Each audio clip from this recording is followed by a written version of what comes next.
From the National Newsroom of the Canadian Press, I'm Jason White. Hundreds of uniformed officers lined the streets of the funeral procession route for Toronto Police Constable Mark Pinizzotto.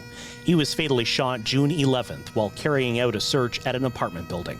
His mother, Linda, told his funeral Pinizzotto was an amazing son with a heart of gold. Mark has embraced people from all walks of life, near and far. Wherever he has gone, his kindness, his loyalty, and genuine concern for others have touched countless lives.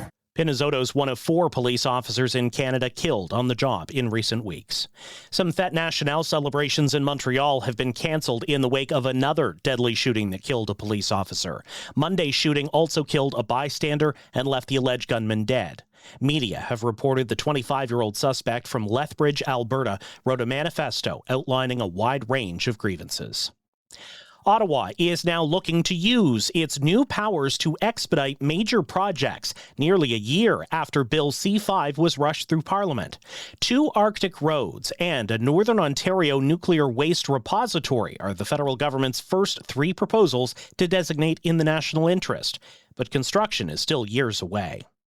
The delayed opening of the Gordie Howe International Bridge is now an election issue in a closely watched Michigan Senate race. Democrat candidate Mallory McMorrow launched a new advertisement accusing U.S. President Donald Trump of blocking the bridge's opening at the request of a billionaire family. The Gordie Howe Bridge is finished, but Donald Trump won't open it because the billionaire family that owns the other bridge gave him $1 million.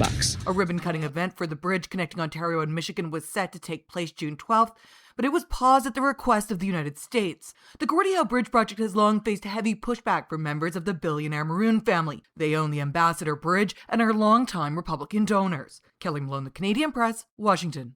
Prime Minister Mark Carney spoke with U.S. President Donald Trump today ahead of next month's NATO summit. The Prime Minister's office has issued a 1-sentence statement about today's call, but does not include anything about what the 2 leaders discussed. Carney has not always reported his conversations with Trump.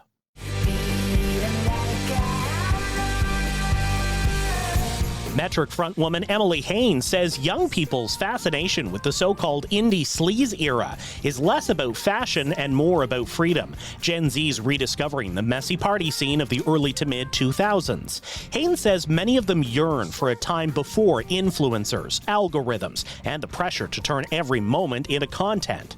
Metric is heading out on a 7-city Canadian tour, including a stop in Calgary with Broken Social Scene and Stars this weekend. This is the Canadian Press. In sports, Canada is through to the knockout round of the FIFA World Cup, despite falling 2-1 to Switzerland this afternoon. The Canadians finished second in Group B and will play a round of 32 game against Group A's runner-up in Los Angeles on Sunday. The Toronto Blue Jays and Houston Astros close out their 3-game series tonight at Rogers Centre. Trey Yesavage is scheduled to start for the Jays. Montreal's Gabriel Diallo advanced to the quarterfinals of the Eastbourne Open. He beat Argentina's Thomas Echeverry. He'll next face Britain's Jack Draper in his first quarterfinal of the season.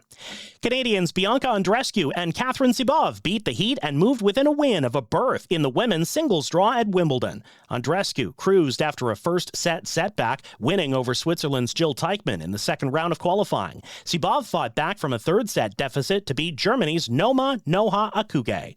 Temperatures in London today reached 34 Celsius. From the Canadian Press, I'm Jason White. Thanks for listening. Don't forget to follow and subscribe. For more of today's top stories, visit thecanadianpressnews.ca.